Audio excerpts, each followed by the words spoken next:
Hello everyone, we are back with another worksheet. तो आज की जो वर्कशीट है उसका नाम है संसाधन के रूप में लोग। तो जैसा कि आप लोग पिछली क्लास वर्कशीट्स में पढ़ चुके हैं कि संसाधन कितने प्रकार के होते हैं, तो आज हम जो संसाधन के बारे में पढ़ने जा रहे हैं वो है हमारा मानव संसाधन। तो चलिए स्टार्ट करते हैं।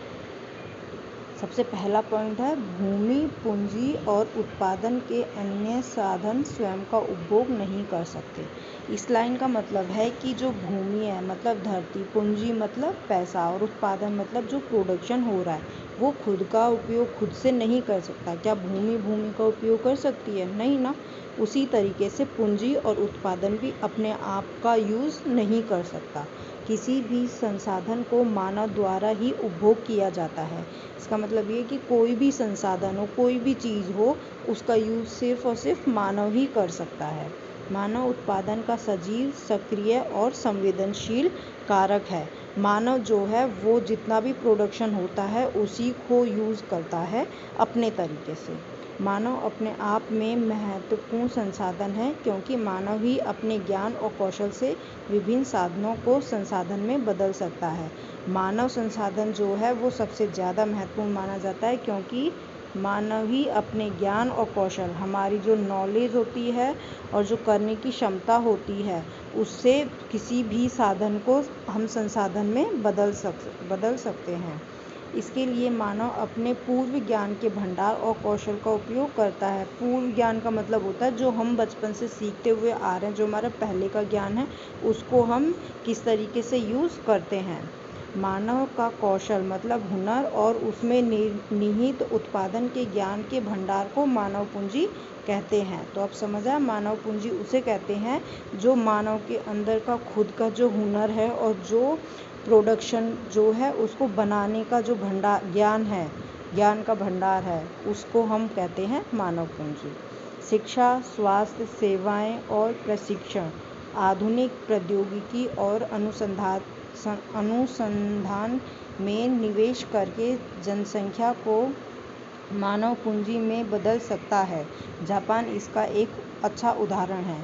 इस लाइन का मतलब है कि शिक्षा हो या स्वास्थ्य सेवाएं हो या हमारी आधुनिक तकनीकी जो हमारी टेक्नोलॉजी है वो हो या फिर हमारे रिसर्च सेंटर हो, हम इन सब का यूज़ करके हमारी जो जनसंख्या है, हमारी जितनी भी जनसंख्या है उसको हम मानव पूंजी में बदल सकते हैं। कैसे? हम उनको काम दे के इन सारी चीज़ों का यूज़ करेंगे तो लोगों को काम मिलेगा तो लोगों को सैलरी मिलेगी और सैलरी को ही हम क्या बोलते हैं?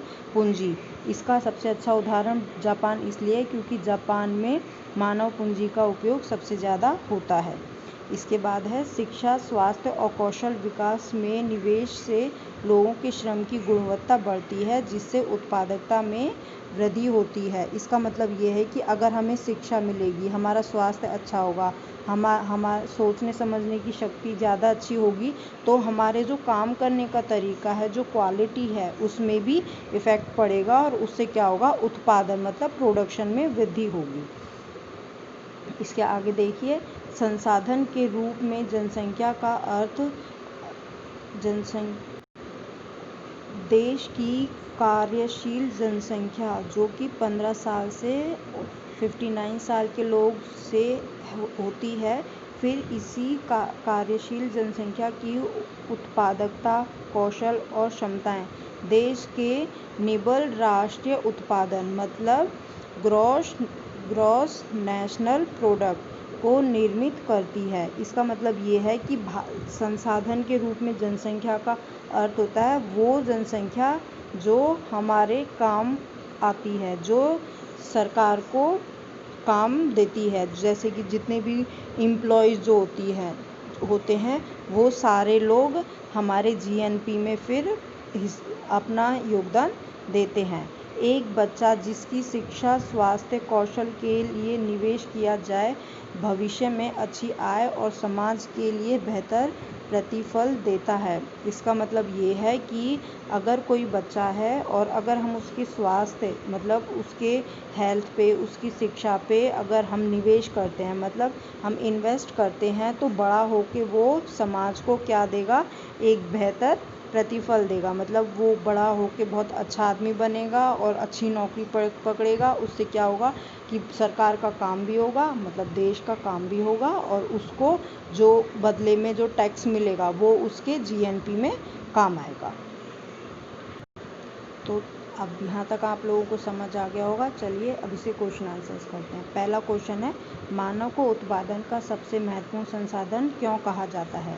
देखिए मैंने आपको सबसे पहली यहाँ से ऊपर से चौथी पॉइंट जो है उसमें आपको बताया था, मानव अपने आप में महत्वपूर्ण संसाधन है क्योंकि मानव ही अपने ज्ञान और कौशल से विभिन्न साधनों को संसाधन में बदलता है।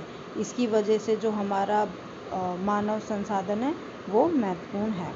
दूसरा क्वेश्चन है, मानव पूंजी से आप क्या समझते हैं। तो इसका भी मैंने आपको बताया था कि मानव पूंजी क्या होती है। इसके लिए आप पॉइंट नंबर 6 देखो, स्टार्टिंग से पॉइंट नंबर 6 जिसमें लिखा गया है, मानव का कौशल और उसमें निहित उत्पादन के ज्ञान के भंडार को मानव पूंजी कहा गया है। थर्ड क्वेश्चन है, देश की कार्यशील जनसंख्या से क्या अभिप्राय है। तो इसमें नीचे से दूसरा पॉइंट जो लिखा है, संसाधन के रूप में जनसंख्या का अर्थ होता है कार्यशील जनसंख्या। आपको यहाँ पे सिर्फ पूछा है, कार्यशील जनसंख्या का अर्थ है 15 साल से 59 साल तक के लोग। अब फोर्थ क्वेश्चन है, विद्यालय, अस्पताल, कॉलेज, अच्छी सार्वजनिक सेवाएं किस प्रकार हम सभी का जीवन प्रभावित करती हैं, अपने आसपास के उदाहरणों के द्वारा समझाएं।